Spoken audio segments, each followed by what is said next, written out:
ایک بچہ جو ایک ایسے گھر میں پیدا ہوا جہاں بت بنائے جاتے تھے، لیکن وہی بچہ ایک دن ان سب بتوں کو توڑنے والا تھا۔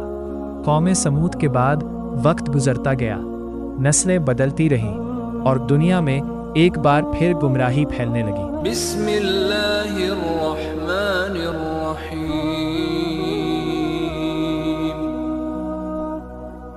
لوگوں نے اللہ کو چھوڑ کر مختلف چیزوں کی عبادت شروع کر دی۔ کہیں سورج کو پوجا جا رہا تھا، کہیں چاند کو، اور کہیں ہاتھوں سے بنائے گئے بتوں کو خدا سمجھ لیا گیا تھا۔ اسی دور میں ایک شہر تھا جہاں بت پرستی اپنے عروج پر تھی۔ یہاں ایک شخص رہتا تھا جس کا نام آزر تھا۔ وہ بت بناتا تھا، اپنے ہاتھوں سے پتھر تراشتا، خوبصورت شکلیں بناتا اور پھر انہی بتوں کو لوگوں کے ہاتھ بیچ دیتا۔ لوگ ان بتوں کو خریدتے، گھروں میں رکھتے اور پھر انہی کے سامنے جھکتے۔ اسی گھر میں ایک بچے کی پیدائش ہوئی۔ یہ تھے حضرت ابراہیم علیہ السلام۔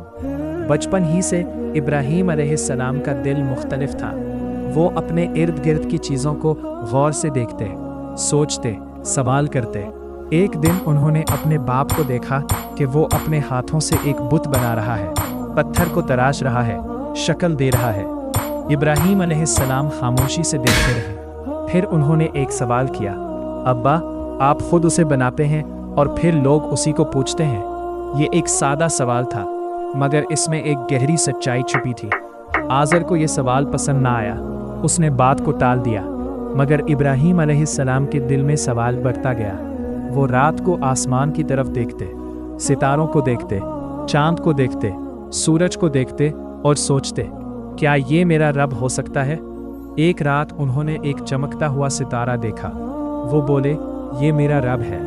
مگر جب وہ ستارہ غروب ہو گیا، انہوں نے کہا، میں غروب ہونے والوں کو پسند نہیں کرتا۔ پھر انہوں نے چاند کو دیکھا، وہ روشن تھا، خوبصورت تھا۔ انہوں نے کہا، یہ میرا رب ہے۔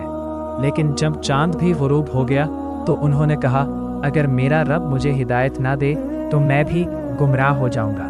پھر سورج نکلا، سب سے بڑا، سب سے روشن۔ انہوں نے کہا، یہ میرا رب ہے، یہ سب سے بڑا ہے۔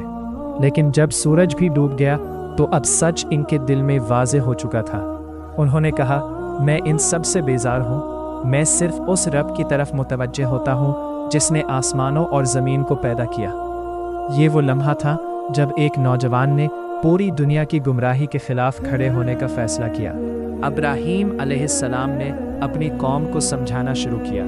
وہ کہتے، یہ بت نہ سنتے ہیں، نہ دیکھتے ہیں، نہ تمہیں کوئی فائدہ دے سکتے ہیں۔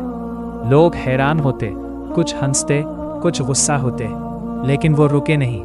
ایک دن انہوں نے اپنے باپ سے کھل کر بات کی، ابا، آپ کیوں ایسی چیزوں کی عبادت کرتے ہیں جو نہ سن سکتی ہے، نہ دیکھ سکتی ہے اور نہ آپ کے کسی کام آ سکتی ہے؟ یہ بات آزر کو بہت بری لگی۔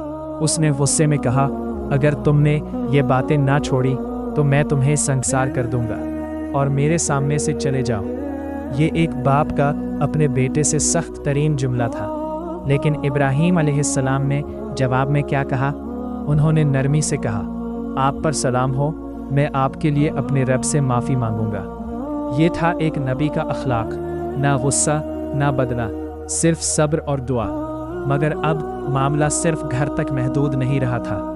ابراہیم علیہ السلام نے پوری قوم کے سامنے سچ بیان کرنا شروع کر دیا تھا، بتوں کے خلاف، شرک کے خلاف، اور یہی وہ راستہ تھا جو آگے چل کر ایک بہت بڑے واقعے کی طرف جانے والا تھا۔ ایک ایسا واقعہ جب سارے بت ایک ایک کر کے ٹوٹنے والے تھے اور پوری قوم حیران رہ جانے والی تھی۔